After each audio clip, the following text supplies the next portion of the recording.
Welcome to Generative AI Futures. Today we are tackling a subject that sounds incredibly technical on the surface, and let's be honest, it is. But it's basically rewriting the rules of how AI processes information. Yeah. We're talking about Native Sparse Attention, or NSA. It's a bit of a mouthful, isn't it? But really, this is one of those architectural shifts that just solves a massive, massive headache in the AI world. Right. We're diving into this paper that introduces a method for efficient long context modeling. And to put it simply, it's all about fixing the cost of having a really, really good memory. Exactly. And to get why this is such a big deal, we have to talk about the villain of our story. The Quadratic Wall. The Quadratic Wall. It sounds like something out of a bad sci-fi movie. It does, but computationally, it's a total nightmare. So what is it? To get it, you have to look at what's called full attention. This is the standard mechanism from the original Transformer paper, what we call self-attention. In that system, every single token, and you can think of a token as a word or even part of a word, has to look at every other token in the sequence to figure out the context. So if I have a 10-word sentence, every word is checking in with the other 9. That's, what, about 100 connections? Seems manageable. Totally manageable. But the math behind it is quadratic. That means if you double the length of your text, the work doesn't just double. It quadruples. Exactly. And if you triple it, it's 9 times the work. So when you get to a context length of, say, 64,000 tokens, That's huge. it's a short novel or a really dense technical manual. And at that scale, the attention computation alone accounts for like 70 to 80% of the total time it takes. It just grinds to a halt. Yeah. The model is spending more time just trying to remember what it read than actually thinking. Exactly. And just to be clear for a second, you might hear about cross-attention, which is a bit different, often used in translation where you have 2 different sequences. But here, with these big generative models, we're mostly talking about decoder-only self-attention. The model is looking at its own past. And the longer that past gets, the bigger the wall becomes. Insurmountable, yeah. The analogy that really clicked for me was the poem versus the legal contract. Reading a 4-line poem, I can hold every word in my head at once, see how it all connects. That's full attention. Right, you see the whole picture. But now, imagine a 1,000-page legal contract. If you tried to cross-reference every single word of the last 999 pages against the sentence you're reading right now, I'd never finish. My brain would just shut down. you'd hit cognitive paralysis. And humans don't do that. We skim, we summarize, we ignore the noise, and we focus on what's important. And that's exactly what Native Sparse Attention is trying to do. It's a shift from reading everything to intelligent ignoring. I love that phrase, intelligent ignoring. So let's get into how it actually works, because it's not just, randomly ripping pages out of the book. No, that would be a disaster. It uses what the paper calls a tripartite hierarchical strategy. A very fancy way of saying it has 3 different ways of looking at the data at the same time. Exactly. It splits the attention into 3 parallel branches. The first one is the simplest, the sliding window. This is the local stuff, the here and now. Yes, language is so locally dependent. If I say, the cat sat on the wint, you know the next word is probably mat or chair, just from the grammar right there. You don't need to know what happened on page 1 for that. You just need the last few words. So the sliding window keeps a fixed focus, let's call it a window of size dollars, on just the most recent tokens. But there's a more subtle reason for it too. Yeah. It prevents what's called shortcut learning. Shortcut learning. Sounds like my study habits. What's that mean for an AI? Well, if the model could always see everything all at once, it might get lazy. It might just look at the nearby words because, statistically, that's usually where the answer is. By forcing one branch to only handle the local stuff, it basically tells the other 2 branches, hey, grammar is covered. You 2 go find the important long-range connections. It's forcing a division of labor. Exactly. It frees up the big guns for the hard problems. Okay, so branch 1 is the now. Branch 2 is where it gets really, really cool. This is token compression, the global overview. Right. Think of it like the chapter summaries of that legal contract. You don't need every single word of chapter 4 to remember that the main character moved to Paris. You just need the gist. So how does it compress that information? Is it just averaging a bunch of words together? Because that sounds like you'd lose a lot. It's much smarter than that. It takes blocks of tokens, runs them through a small learnable neural network, an MLP, and that MLP's whole job is to crunch that block down into a smaller, compressed representation. But wait, if you just mash a whole paragraph into one little vector, don't you lose the order of events? Alice called Bob, becomes the same as Bob called Alice. That's the key problem they had to solve, and they do it with something called intra-block position encoding. Intra-block position encoding. Okay, break that down for me. Before the block gets compressed, the model basically stamps the position of every token inside that block. It encodes the sequence right into the data before the MLP even sees it. So the summary it creates still implicitly knows who did what to whom. It keeps a timeline. Precisely. And they have these two parameters, block length, $, and sliding stride. And the important thing is that the stride is smaller than the length. So dollars is less than dollars. That means the blocks overlap.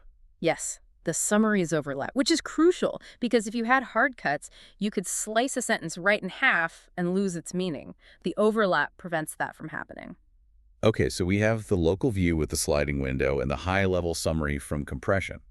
But sometimes a summary isn't enough. Sometimes you actually need that one specific detail from page 50. You need to find the needle in the haystack. And that's branch 3, token selection. But this is the logical trap that always confused me about sparse attention. The chicken and egg problem. Exactly. How do you know what's important without reading everything first? If I have to read the whole book to find the important page, I haven't saved any time. I've just done full attention with extra steps. You're absolutely right. If you check every token, you're right back at the quadratic wall. So NSA cheats. Yeah. It recycles its own work. Remember the compression branch? To make those chapter summaries, it had to calculate attention scores. Well, the model just looks at those scores. It's looking at the heat map of its own summaries. Exactly. If the model is paying a lot of attention to the summary of Chapter 5, that's a huge signal that the full text of Chapter 5 is probably really important right now. It uses the course summary as a map. That is brilliant. So it's like glancing at the table of contents, seeing a chapter title that looks relevant, and then opening the book directly to that chapter. That's a perfect analogy. It finds the top, say, not most relevant blocks based on the summary attention, and only then does it go back and perform full resolution attention on just those specific blocks. So it uses the cheap summary to figure out where to spend its expensive attention budget. That's it. It filters the noise so the selection branch only works on the signal. Now, you have these 3 branches running window, compression, selection. They don't just all shout their answers at once, right? No, they're managed by what's called a gated output. Think of it like a sound engineer mixing a band. It's a learned gate, an MLP plus a sigmoid function. A decision maker. On the fly, it decides, okay, for this next word, I really need grammar. So it turns up the volume on the window branch. Then it might think, oh, wait, I need a fact from way back in the beginning. And it opens the gate for the selection branch. Dynamically weighting them based on what it needs at that exact millisecond. It's incredibly adaptive. But we have to talk about why this is native. Sparse attention isn't a brand new idea. We've seen methods like H2O or Quest. What makes NSA different? This is the most critical distinction. Most of those older methods were post hoc. Post hoc. Meaning they were applied after training. Imagine you train a pianist for years to play every single note in a Beethoven sonata, full attention. Then, right before the big concert, you hand them the music with half the notes blacked out and say, go play it faster now by just skipping these. It would be a disaster. The timing would be off. The melody would be gone. And that's what post-hoc sparsity does. You train a model expecting to see everything, and then at inference time, you force it to ignore stuff. The performance just tanks because the model was never taught how to handle that missing data. And NSA is natively trainable. Yes. The whole thing is differentiable. The sparsity isn't a rule you apply at the end. It's baked into the math during training. The model learns from day one with this sparse architecture. It learns which blocks are important to summarize and which are important to select. So the filter isn't an attachment, it's part of its brain. It's learning to value signal and ignore noise as part of its core development. Exactly. It's the difference between wearing noise-canceling headphones and actually learning how to meditate and focus your own mind. One is a tool, the other is a skill. That's a great way of putting it. I want to shift to something that I think gets overlooked a lot in these discussions, but the paper really highlights it, the hardware. Ah, yes, where the rubber meets the road, or I guess where the algorithm meets the silicon. Because GPUs, the chips that run all this, they're kind of divas, right? They like things a certain way. They absolutely are. They love doing the exact same calculation on a massive, perfectly ordered, contiguous block of data. And a lot of older sparse methods were just messy. They had scattered memory access. Right. If your algorithm says, I need token 5, then token 102, then token 4000, the GPU has to jump all over memory, fetching these tiny little pieces. The paper brings up this concept, arithmetic intensity. Yeah, which is just the ratio of how much math you're doing versus how much time you're spending fetching data. If you spend all your time running to the grocery store to get one grape at a time, your intensity is really low. You're wasting all your time in transit. Got it for throughput. Terrible for throughput. NSA solves this with blockwise selection. It never, ever selects a single token. It always selects a whole contiguous block. Which is how GPUs like to grab data anyway. It aligns perfectly. And this connects to the specific DeepSeek model they use, which runs on GQA, Group Query Attention. So how does NSA take advantage of that? It's just brilliant engineering.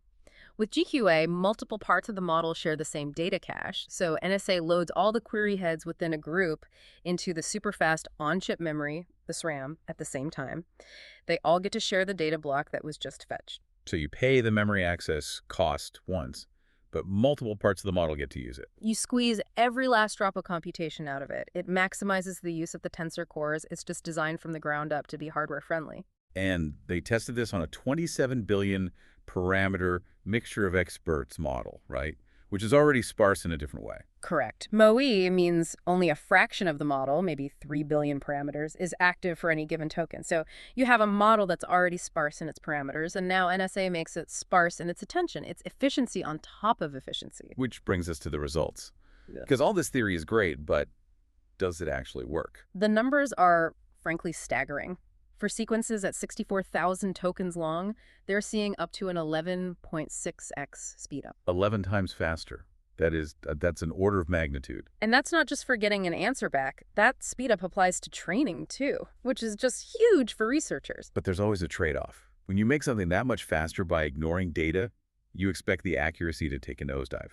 The model should get dumber. That's the normal trade-off. But here, on the long bench benchmark, NSA actually outperformed full attention. It was better. A tiny bit better, but still better. And on the needle in a haystack test, perfect retrieval across the whole 64K context, didn't miss a thing. Okay, but this is the part that really blew my mind. The reasoning benchmarks. They tested it on the AME, the American Invitational Mathematics Examination. Yeah, this is a seriously hard math test. And they put the full attention model up against the sparse NSA model. And the sparse model won. It did. On both 8K and 16K contexts, the NSA model scored higher. Okay, let's just pause there. This is completely counterintuitive. The model that is actively ignoring data is better at complex math than the model that reads everything. How? It comes right back to intelligent ignoring. The hypothesis is that full attention can actually hurt performance on reasoning tasks because it floods the model with noise. Noise. Think about a complex math word problem. Not every word matters. Alice drove her red car at 60 miles per hour. The fact that the car is red is totally irrelevant to the physics problem. But a full attention model is still spending compute cycles on the word red. Exactly. NSA, by forcing the model to select only the most relevant blocks, is acting like a noise filter. It lets the model focus its cognitive power on the actual logical steps without getting distracted. That makes so much sense. If I'm trying to solve a puzzle, having a TV blaring in the background is worse than just focusing on the few pieces I actually need. The constraint of sparsity actually forces a higher quality attention. It turns out that knowing what not to think about is just as important as knowing what to think about. So, to bring it all home, we have a system that breaks the quadratic wall. It uses this three-part strategy window: compression, selection. It's natively trained to ignore noise, and is built to make the hardware happy. And the so what here is enormous. This isn't just about making your chatbot a little snappier. This is about breaking a fundamental scaling limit. We're talking about the ability to process entire code bases in one go. Massive legal archives. And doing it with a kind of human-like focus, but at machine speed. We're moving to a place where a huge working memory for an AI isn't some special feature, it's just the default. It takes away the penalty for having a long memory. It does. Which leads to this final thought that really stuck with me. We're moving from models that just passively ingest all data to models that actively choose what to focus on. Yeah. If the model can now choose what to ignore during its own training, are we moving towards an AI that doesn't just process data, but actively curates its own memories to solve problems? That's the difference between a hard drive and a mind, right? A hard drive stores everything. A mind decides what's important. And this feels like a major step toward that kind of cognitive architecture, from storage to curation. A huge thank you to the researchers behind this work, and thank you, the learner, for diving deep with us today. Deep learning. We'll see you in the future.